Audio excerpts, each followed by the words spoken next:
The sound of forced happiness was deafening. In the small company cafeteria, a tuneless chorus of "Happy Birthday" hurt David's ears. The fluorescent lights buzzed at an irritating frequency, and the smell of pineapple and coconut cake was so sweet, it was sickening. It was an assault on all his senses. He remained leaning against the wall, an island of calm in a sea of mandatory socializing. Ricardo, the self-proclaimed office comedian, approached with a plate of cake. "Hey, champ, have a piece, or the boss will think you don't like us." David looked at the bright yellow frosting. "Thanks, Ricardo, but too much sucrose gives me a slight headache, and the texture of the shredded coconut is unpleasant to me." His factual sincerity hung in the air for a second, and then Ricardo burst out laughing. "Ha ha ha ha, did you hear that? Unpleasant. This guy is unbelievable." He turned to the audience of colleagues.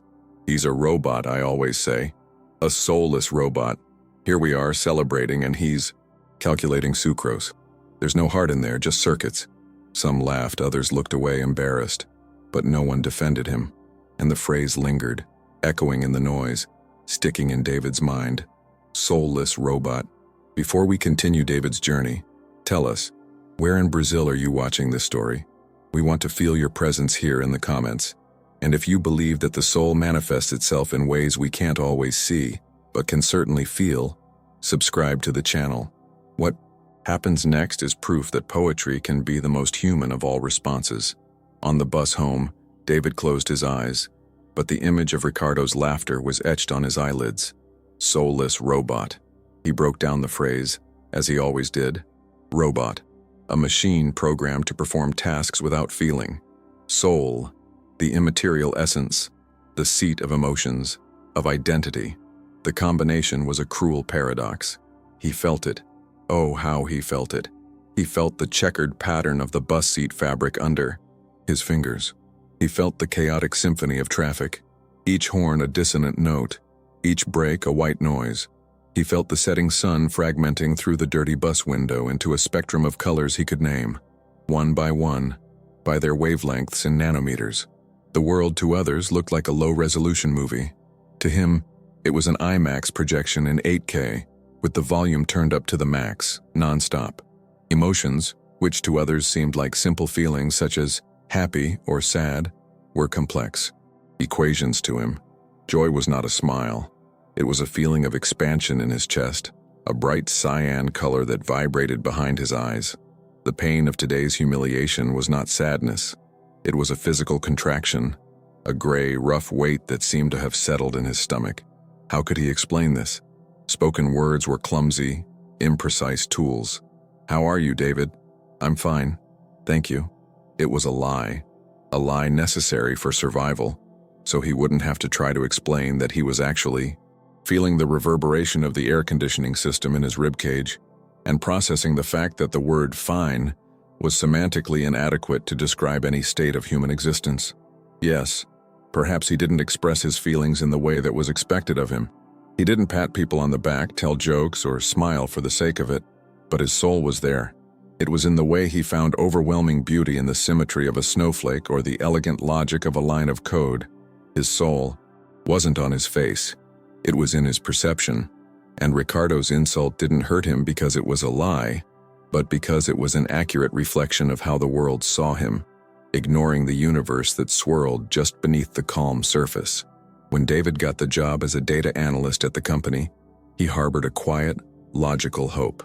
It was a job based on numbers, patterns, facts, a place where the precision of his work would speak louder than the awkwardness of his social interactions. He believed that in a professional environment, competence would be the currency, and he was very competent. In the first few months, he tried hard. He read books on body language and emotional intelligence.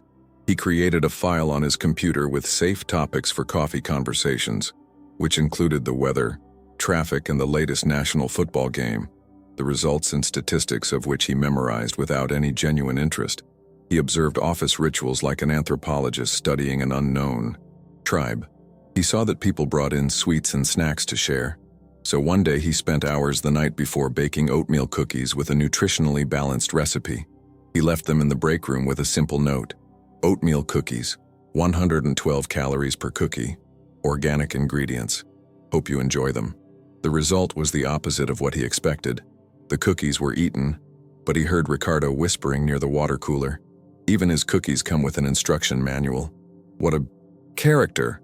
His attempt to connect was seen as further proof of his weirdness. His hope that his work would be enough began to erode. He delivered flawless reports, identified flaws in systems that no one else saw, and saved the company money with his analyses. He received formal praise via email from his superiors, but on a day-to-day basis, in the social fabric of the office, he remained a ghost, a piece that didn't fit. The birthday party and Ricardo's insult weren't the beginning of the problem. They were just the brutal conclusion of a long and frustrating attempt to belong to a place that was only interested in one type of human being. The rest of the workday after the birthday party was silent torture. The hum of the fluorescent lights seemed louder, the computer screen brighter. The air seemed charged with static electricity from embarrassment. People passing by his desk looked away, suddenly very interested in their cell phones or some random spot on the carpet. The silence was more accusatory than any words. Towards the end of the day, Ricardo walked past his desk. He stopped and leaned over, lowering his voice. "Hey, Levin. Look, it was just a joke, okay? Just to lighten the mood. You take things too seriously. You need to relax a little." He patted David on the shoulder, a gesture that was meant to be friendly, but to David it felt like an invasion, an electric shock. That was, in a way, worse than the original insult. The joke put the blame on him. The problem wasn't the cruelty of the comment, but his inability to take it with a smile. The problem was him, who took things too seriously. The conflict was not with Ricardo, the individual. It was with an entire culture that used humor as a shield for a lack of empathy, a culture that valued relaxation over respect. David didn't respond. He just kept looking at his lines of code. Unable to stand the office environment for another minute, he grabbed his things and went to the only place in the company where there was silence, the small library in the basement. It was the domain of Sophia, a woman in her 60s with gray hair tied back in a bun and reading glasses perched on the tip of her nose. She rarely spoke, which was why David liked her. Sophia saw him come in, saw the tension in his shoulders, the pallor in his face. She asked no questions. She offered no advice. She simply got up, went to a small coffee maker she kept on her desk, and poured him a cup of chamomile tea. She placed it next to him on the desk and returned to her work of cataloging old documents. That small act of silent kindness, of understanding without words, was the only thing that kept him from completely falling apart that day. The conflict wasn't about shouting and fighting. It was about the brutality of misunderstanding and the healing power of a silent, empathetic presence. That night, David's apartment was a pressure cooker of unexpressed feelings. The anger, the pain, the frustration, the chaotic beauty of his own perception, all swirled inside him, seeking an outlet. Spoken words were useless, but written words were his laboratory. He sat down at his minimalist desk, opened a text editor on a completely black screen, and began to type. The words did not come out as an angry outburst, but as a controlled flow of precise metaphors and cutting images. He embraced the insult. He became the robot, and from that persona, he described the world. The result was a poem. He titled it with bitter irony, "I, Robot. I was programmed for logic, for the binary pattern of yes and no. They say my soul is source code, a tangle of wires, heartless. But my processor feels sadness and hurts, a low frequency that vibrates in the floor. My optical sensors see joy in lumens, an explosion of color in the vastness. My software does not compute your fake smile, the broken syntax of your vain socializing, but it decodes the beauty hidden in the symmetry of rain, in the mathematics of a constellation. You say I have no soul, while you drown in your rituals of empty emotion. I do. It just doesn't come with an instruction manual." He wrote for hours. When he finished, he felt empty, but calm. The next day, with the poem saved on a flash drive, he went back to Sophia's library. Hesitantly, he asked if she could read something he had written. She adjusted her glasses and began to read. As her eyes scanned the lines on the screen, David watched her. He saw the moment, when her breath caught, the moment when her eyes filled with tears. She finished, took off her glasses, and looked at him, not with pity but with reverent admiration. "David," she whispered, This isn't a poem. It's a mirror. You've given a soul to everyone who's ever felt like you. It was Sophia who, a few days later, showed him the flyer for a national online poetry contest, sponsored by a prestigious cultural foundation. You have to submit this, she said. David refused. It's too personal. That's why it's universal, she insisted. For a week, she gently encouraged him. On the last day of the submission deadline at 11:58 p.m., moved by an impulse he didn't understand, David opened the contest website. He attached the file, filled in his name, and with his heart pounding in a chaotic rhythm, clicked submit. It was a silent act of faith, a click in the dark.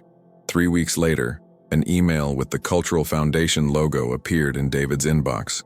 He assumed it was a standard thank you message for participating. He almost deleted it, but something made him open it. The first sentence made him read it again and again. Dear Mr. David Levin, it is with great honor that the jury of the 14th National Poetry Prize declares you the winner of this year's edition. David stared at the screen for 10 whole minutes, his brain trying to process the information. Winner. The word seemed to belong to another language. The first victory was a feeling of pure validation. Anonymous, based solely on the merit of his words. The second victory came a week later, when the foundation published the poem, I, Robot, on its website and social media. Within days, it was shared thousands of times. The comments were an avalanche of emotion from strangers. I'm autistic and I cried reading this. It's the first time I've ever felt seen. I'm not autistic, but I feel like a robot at my job every day. This poem spoke to my soul. What powerful writing. Who is David Levin? Sophia printed dozens of comments and took them to him. They sat in the quiet library, reading the words of people from all over Brazil who had connected with his robotic soul. The voice he thought only existed in his head was echoing in thousands of others. The third victory came when a respected literary critic from a major newspaper wrote a blog article titled, The Overwhelming Soul of the Robot. He dissected the poem, praising its surgical precision and brutal vulnerability, declaring it one of the most important and contemporary pieces of poetry in recent years. The name David Levin, previously known only to a handful of office colleagues, was beginning to become synonymous with a mysterious new literary talent. The sudden and anonymous fame was a phenomenon that David observed with analytical curiosity. He read the theses and interpretations of his poem and felt like an engineer looking at the blueprint of a building he had built himself, fascinated to see others discovering its hidden structures and foundations. The identity, David, the weird data analyst, was being superimposed by a new one, David Levin, the poet, and he found that he liked the second one better. Poetry gave him a language to communicate with the world that was more effective than any coffee shop conversation. He began to write more, not out of obligation, but because he had discovered the key that transformed the chaos of his perceptions into art. At the office, the atmosphere was surreal. Someone saw the critic's article and connected the dots. Guys, you won't believe it. David, our David, is the poet everyone's talking about. There was a shocked silence, followed by a wave of disbelief. Ricardo seemed particularly stunned. How could the soulless robot have written something that was being hailed as a work of art full of feeling? The situation forced Ricardo and the others into uncomfortable reflection. They had judged a book not only by its cover, but by a single word on the back cover. They had confused a different social interface with an absence of inner life. The deepest reflection, however, was happening inside David. He realized that his greatest weakness was actually his greatest strength. His literal mind, his keen sensory perception, his difficulty with superficiality. These were the exact ingredients that made his poetry so unique and powerful. He didn't need to feel like them to feel. He didn't need to express himself like them to have one of the most expressive voices of all. The final turning point came from a call from an unknown number in Rio de Janeiro. It was a producer from Fantástico. She explained that they were preparing a special feature on new voices in Brazilian literature, and that the story behind the poem You Robo had captivated them. They wanted to tell his story. David's first reaction was a categorical no. The idea of cameras, lights, and national exposure was terrifying. It was Sophia who convinced him. David, she said, holding his hand, you've spent your whole life feeling invisible or misunderstood. This is your chance to be seen, truly, for who you are. Think of how many other robots are out there, silent, waiting to hear a voice like yours. The recording was difficult, but the Fantastico team was sensitive. They filmed in his apartment, respecting his space. David spoke little, but when he talked about the poem, about the words, his passion was palpable. On Sunday night, Brazil watched. The segment was presented by Poliana Abrida. They showed the office, told the story of the insult without mentioning names, and then a famous actor, with a deep, emotional voice, read the poem, I, Robot, in its entirety, while poetic and abstract images filled the screen. The climax was a close-up of David's serene face as the last line of the poem echoed, "She just doesn't come with an instruction manual." In his apartment, Ricardo watched, his plate of food forgotten on his lap. His face went from curiosity to shock and finally to deep, visible embarrassment. He didn't see the weird coworker on the screen. He saw a man of a depth he could never have imagined. The next day at work, no one mentioned the cake or the joke. Instead, people approached David with a new kind of respect. "David, what I saw yesterday on Fantastico was, wow. Just wow. Congratulations, man. Really." Ricardo approached him, and for the first time there was no humor on his face. "David, I'm sorry. Really. What I said was stupid.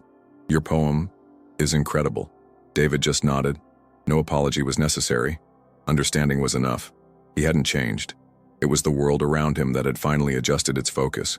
His soul, once invisible to them, was now impossible to miss. The soul doesn't need a smile to be seen. Sometimes it just needs the right words to be read. And when it is read, it can light up the whole world. If David's story touched you and made you see beyond appearances, let this message go further. Like this video, comment on how you felt, and subscribe to the channel to join a community that celebrates all forms of expression. Share it. Someone may desperately need their soul to be read today.